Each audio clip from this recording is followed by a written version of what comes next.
Hey, how's it going today? It's Frankie here, and if you're wondering why I didn't make a video last week throughout the whole week, is because I was incredibly sick. As I came up from my friend's house, I was sick. I was like coughing quite badly and muscles were aching, had headaches. It wasn't a good feeling. I wasn't even on Netflix. I think I was on it for like 2 days. I was sick, but then I just wasn't in the mood for it. So I was just wait until I get better, then make a video. And great timing, we win, we beat Brentford. That should be Champions League spot secured, you would think. Now, that's what I'm going to title this video. But at the same time, I heard we need one more win, and that's against Liverpool. How fitting would it be to definitely secure it against them? That's one of the home matches I'm confident in. Just because the way we played against the big 16s at Old Trafford, you would think that Liverpool home would be an ideal match an ideal match for us. So I'm looking forward to seeing that one. And we had to win tonight. I even told my dad, I'm not lying here. I told my dad was saying, you ready for Brentford to do us? You have seen us under Carrick, right? You're still negative, but you have seen us under Carrick, haven't you? We've only lost 2 games. One of those games, especially against Leeds, where we deserved something, especially in the second half, the way we played. Even with 10 men, we should have drawn that game, to be honest. First half was atrocious. Newcastle is no excuses. Losing the 10 men twice is not an excuse. That's why the only loss where it's embarrassing. Other than that, we rarely ever lose. We bounce back pretty good. Again, we can win back-to-back games under Carrick a few times. One that Amram did anyway. And yeah, you could say it's a bit nervy, but I said to my dad, we will win 2-1 tonight. I was never in doubt the win was coming. I don't think this Brentford team knows how to play football at Old Trafford, to be honest. They will obviously get a win there, but we just don't know when. Everyone's going to, get a shock defeat somewhere that we have loads of times. So yeah, sorry, yes. I still got a bit of the illness in me, with that lost voice. If I could better, I won't be coughing the odd time, but it's only because my body's probably getting better, that's why. And my left ear popped, so yeah. But nevertheless, let me continue. Hold on one second. Hey, I'm back. I just had to let the cat in. Hopefully she doesn't jump on me whilst I'm filming, because that did happen one of the times I was making the video. And it did annoy me, and that time I was using my iPad, so I couldn't be pause or anything like that. So we continue anyway. So yeah. And the first half of this game especially, we started off like a house on fire. The first 10-15 minutes, I kind of knew how it was going to start. I kind of knew we were going to kind of dominate. Like I said, that one of the games that when we got beat by Leeds, it was poor first half, and we don't really do that often, playing this bad football. So this is what I've noticed this season. We actually can do this. We just need to sustain it, and we just dominated. I mean, we could have had an opportunity. We could have, Ahmad could have scored. It got cleared off the line. Maguire has a header, gets saved, and then Casemiro scores from like a Maguire assist. Good header. He's so used to scoring those headers. Like, this is why I'm confident every time he's in the opposition box, he's going to score with a header. Maybe not perfect, maybe not all the time, but he's capable of doing that. And despite this being his last season, he's certainly making up for, he's certainly saying goodbye in a good way. So, excuse me, it's a good thing to see. You usually are playing the last game, the last season, just not really bothered because they know they're leaving, so they don't feel they have to try hard. Casemiro is still committed, despite this being his last season. So you know what? He deserves props for that. He deserves all the credit. I think it was wasn't it from a corner? I probably think it was. And then Brentford just started having a bit of domination. Igor Thiago, what's happened to him? It wasn't his night. Aid in heaven. Outstanding defending to stop him from actually trying to score. You could have caused an own goal, but you know what? Gudget was saved from Lamins, who was also our main goalkeeper as well, as per usual. Been excellent for us, and he saved it as well. I'm just like, wow. And he also had another moment of Igor Thiago where he was through.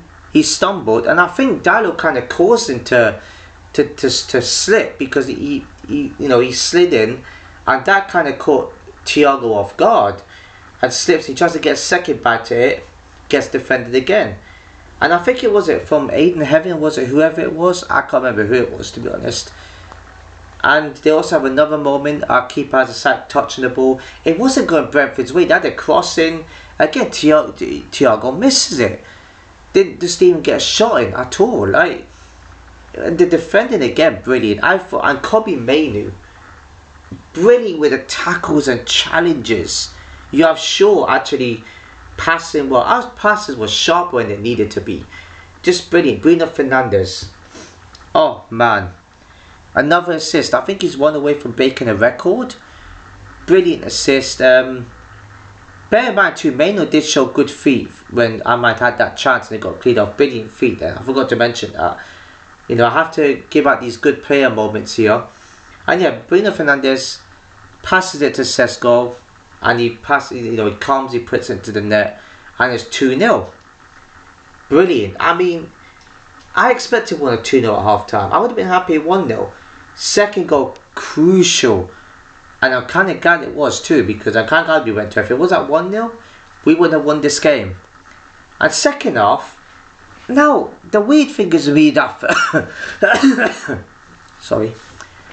The weird thing is about in the first half, even when Brentford was dominating, it's one of those situations where I wasn't scared or panicky. There was no nerves. I was confident that we were going to get quite a good cushion at half time. This didn't feel like Brentford going to score. Second half, they popped the ball about. Don't really remember them having that many chances in front of goal. All they did was just pass it round, tiki-taka, pass it round. We were just comfortable. Lamins, all he had to do mostly was catches. That's all he had to do. You know, apart from when Brentford did score. Good finish. That was the only way they were going to score. Other than that, it would have been a comfortable 2-0. And a clean sheet would have been a bonus. Other than that, they didn't look like scoring apart from that chance they had that they scored. Excuse me, which was a good finish, I've got to say. And that's what they needed. And then there was another moment where it could have been 2-2. A tame header which Lamins kind of catches. Yeah, what they did, I mean, they hit the bar. And Maguire came in. Brave. Headers it out and he gets a boot in the face for it. Where was this Maguire the first few years at our club? No wonder why we got him for the price we did. I'm not saying it's 80 million worth for real, but no wonder we were etching to get him, because he actually is a good defender. But he just messes up. I think the first few years kind of defined him a lot more, especially at this club. I feel like if he wasn't done those silly mistakes, he would have been a completely different defender. So it's such a shame, really. But yeah, I think I mentioned Xerxes came as well. Didn't really do much, especially as a substitute. There's not much you can do. And Bumo's really disappointed me the last 3 matches. He hasn't really risen his standards. He was good in the first half of the season. He was like, I thought he was going to be a goal. I thought he was going to hit at least 12 or 14 goals. Close. But again, he doesn't seem to be hitting the heights he should be. I think he'll get there.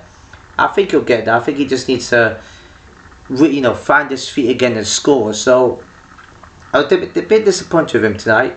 Probably didn't disappoint putting the pitch up there with Xerxes, to be honest. I don't think we had a shot on target in that half. Actually, I think we had one where... Who was it that made the shot? I can't forget who it was now. I think it was a save or something. I remember there's something like that happening. But yeah, like I said, everybody played their part tonight. And it was good to see. Like we are capable of doing this. And we're still going to get negativity. The defence is poor. Right? And that's the only negative you can say. We have the strikers. And I know people might say we don't finish off we can't finish off 100% of our chances. There's going to be some that doesn't go in. You can't be critical of this United team, especially from where they were. I think they were like, 6th or 7th before Carrick took over. Now look at us. we're top 3, and I don't even believe in top 4, top 5 business. But if it gets us in the Champions League playing like, you know, it being the big time again, fair enough, I'll take it. And yeah, and I'm pretty happy so far. I don't know what Carrick said to these players. Whatever he said is working like magic, because it's actually worked a treat. You know, and yeah, I feel like in the window cut, you know, the summer window, I think a defender's needed because De Ligt, I think, is still injured. We can't keep relying on him to keep, like, he should be better by next, obviously, but this case, him or Maguire gets injured, we need a new defender. But we do have to basically replace Martinez and possibly Dalot, because the amount of goals we conceded, you would think that, you know, like, we should be bottom half because of goals we conceded. We probably are bottom half at the table for goals conceded. You know, but we're definitely top off for goals scored. But yeah, I do think we are going to be, if we want to compete again, defence, because there was moments there where, you know, we need to make last ditch tackles and defending. You know, I get Carrick's game plan for this match, especially in the second half, was to see out. I know we need clean sheets, which is what we need more of, yeah. But don't just think, okay, we're gonna, if it's 2 or 3 minutes to go, you know, we're gonna see off for 2-0. We would have needed a third. You know, a third would have made it more comfortable, and that Brentford goal going in probably doesn't matter in the grand scheme of things. But other than that, it is a win, and I'm not complaining. I'm happy with this result. Performance-wise, I'm okay with it. You know, as long as we win our games, why the hell are we complaining? The more we complain, the more these players will go back to playing poor. You know, they already had enough pressure as it is when Amman was in. Now Carrick's in, and there's probably still going to be complaints. So yeah, let's just be happy that we're not actually struggling to get top 5. You know, that we're in there now. So I feel like they said 1 win away. It kind of felt inevitable when we won at Chelsea. It's just we properly needed to cement it by winning tonight, and that fixture could have come at a better time because we needed to win. So if we would have drawn that match, I don't think it would have been a complete disaster. But I would have been enough for Liverpool to finish above us. And to be fair, I know I don't care about top 5, but if it's a friendship with Liverpool, your rivals, so be it. I'm happy with that. And I think next week definitely cements it. It has to be this time. There's no way. I mean, it's pressure for the other clubs trying to get into the top 5 as it is now. So let's just be happy that after next week's match, you know, if we beat Liverpool, we could just relax. And that was it, with 3 matches to go after that. We can relax. Don't care about what happens in the other games. So you could, you know, Carrick might say that we probably do need to win more.